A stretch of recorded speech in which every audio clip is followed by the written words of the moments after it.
What is going on, you guys? Thank y'all so much for tuning in. So this week, Toyota sent me the keys to the 2019 Toyota 86 GT. Now, you probably know everything there is to know about this sports car by now. It's co-developed with Subaru USA and is currently sold as the Subaru BRZ. It was also previously sold under the Scion nameplate as the FRS. However, Scion got axed and is no longer a company, which means this car falls under the Toyota nameplate as the GT. The big question though, in 2019, is this still one of the best handling budget sports cars that you can currently buy?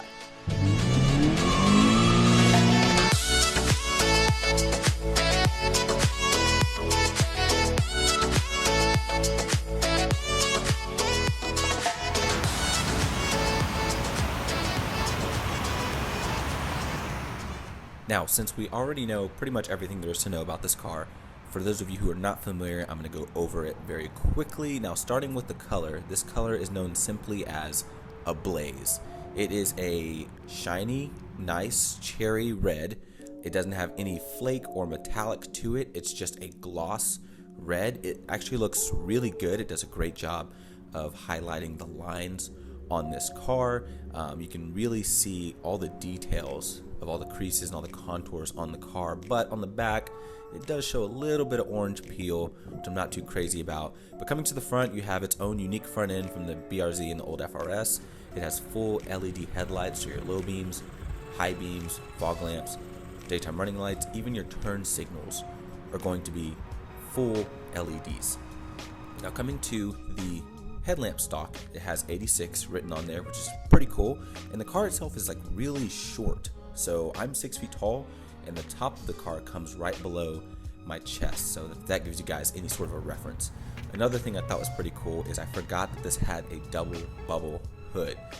Really cool design element. I really do like that a lot. Another thing is it has a rear deck lid spoiler, which is finished in this matte black. Very, very thin, very narrow. But if you look at the way the contours on the line flow, I guess maybe you can tell it sort of pushes air underneath that thing. But moving towards the rest of the back end, you have a slightly chubbier exhaust, new tail lamps, and I have to admit that the new tail lamps really make this thing look so much better than the old FRS. It literally makes it look 1,000 times better. I love the new tail lamp design. Now, moving into the interior, this is the GT package, so you are going to have the nicest Toyota offering of the interior that you can get. So you have leather and suede seats, which are really nice. I love the colors. You have a nice small sporty steering wheel. You have aluminum pedals. You're going to have an interesting fabric on the middle. You're going to have more Alcantara. You're going to have an LCD screen, which has this really cool like power band graph, which I think is probably the coolest thing ever. You also have a stopwatch and then G meters that you can look at. The touchscreen in the middle is decent. It's pretty mediocre. It's definitely not the best I've ever seen, but that's really been since the car came out. So no big deal there. You have removable cup holders, so you can move the cup holders basically anywhere you like, if you want it in the back or if you want it in the front. You have a backup camera that's located in your rear view mirror, which is great since you look there when you're backing up anyways. You also have room for legless passengers in the back. You have a third brake lamp that sort of gets in the way when you're looking in the rearview mirror. Another thing that's pretty interesting is in track mode, it doesn't turn off traction and stability. To turn off stability, you have to hold traction control and then wait for stability to turn off, and that's the only way you can do it. Now, coming to the trunk, you have a decent amount of space. You have a little strap to pull on that will help you fold the seats down, and then you have a spare tire located underneath the floor mat, which is always handy. Now, coming underneath the hood, you have a 2-liter 4-cylinder Boxster engine that was co-developed with Toyota and Subaru. Now, for those of you who are not familiar, this has 205 horsepower, and it has a D4S port and direct injection system that was provided by Toyota. So that's what Toyota put into the Boxster engine to make it unique to this car. Also, it is a front mid-engine, so it sits right on top of the front axle of the car, which helps the center of gravity, and you can really see here how far back the engine sits. But it is sending power to the rear wheels through a 6-speed manual transmission. So let's go ahead and get on the road and see how this thing drives.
So behind the wheel of the 2019 Toyota 86 GT. So I do have to talk a little bit loud because, as you guys can hear, this car is very, very loud, which normally isn't a bad thing, but I really don't think this car should be as loud as it is on the inside, considering how not very fast it is. It is a little bit more visceral and engaging, but at the same time, the engine on here doesn't really sound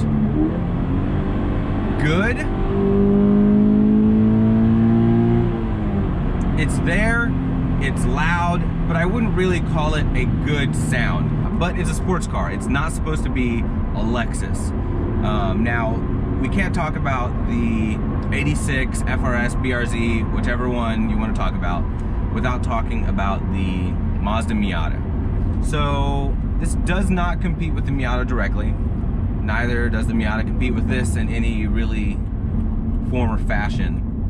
They just both happen to be very, very good and capable sports cars that are both under 50 grand. Probably the two best sports cars you can buy under 50 grand. But they're still both aimed at two different demographics, really. One's a convertible or roadster. One is a hardtop. And I'd say this is definitely the more dedicated sports car. It's a lot rougher. Everything feels a lot more tactile on this. Whereas in the Miata, it's still a fantastic sports car, but I think it's the better daily driver if comfort is a little bit more of a priority on your list. This one definitely isn't the most comfortable. You feel every single bump, which is either a good thing or a bad thing, depending on who you are. In the Miata, you can still get a lot of communication coming through. It's just a little bit more damped, so it's not gonna beat you up every single day. It's more enjoyable to just cruise, whereas this really begs you to just beat on it all the time. This car is probably one of the best sports cars for the money if you're talking like true sports car. And it just corners like a beast. I've never really had a lot of exposure to this car. When I started doing car reviews, this vehicle had been out for a good while, so it was not the hot topic. It wasn't something that I was in a hurry to review, just because everyone had already seen the coverage on this thing. But Toyota sent me this 2019 86, and having a fresh perspective is pretty interesting, because most people know how this thing drives, but in 2019, is this still a good car to get? And the answer is definitely yes, and that's a big yes at that. Now, you don't have a Toyota engine. Of course, this is a Subaru Boxer, which means it is far from refined. So that's another point that's going to go to the Miata. If you are car shopping, most people are car shopping between this and the Miata. And that car is definitely a little bit smoother when it comes to the engine, whereas this thing is good. It's a good engine, likes to rev, loves to get beat on, but man, is it grainy. It is so grainy, this engine. It's real like rough and, you know, hairy, which, you know, once again, you either love that or you hate it. This has these Michelin Primacy tires on them, which, you know, they like to chirp a lot. Even a little bit shifting in the third, I got a little bit of chirp action, but they are definitely fun to skid around.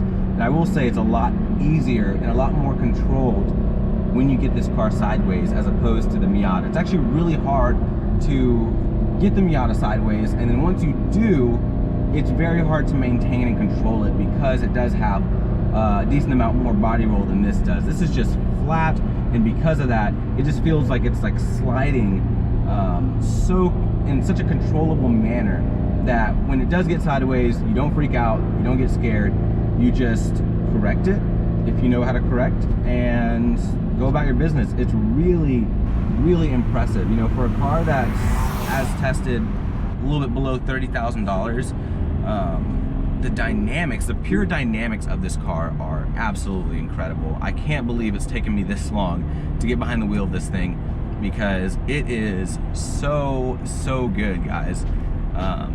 You know, if the new Supra is anything like this, just in terms of dynamics, I know the engine thing is a completely different story, but just in terms of dynamics, you know, Toyota is saying it's going to be more rigid, it's going to be a lot more dedicated even than this. That's going to be probably as good of a car, handling-wise, as some of the best Porsches that are on offer right now. I think it will seriously be that good, because this is incredible to drive.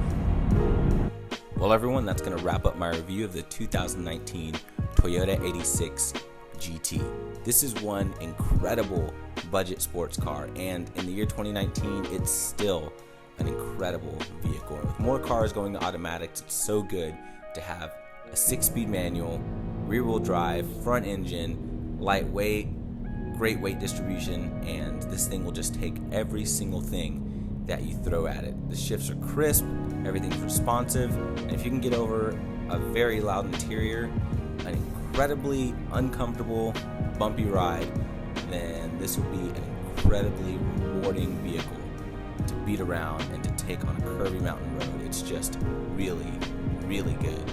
So if you guys are new to the channel, be sure to subscribe and hit the notification bell so you don't miss an upload.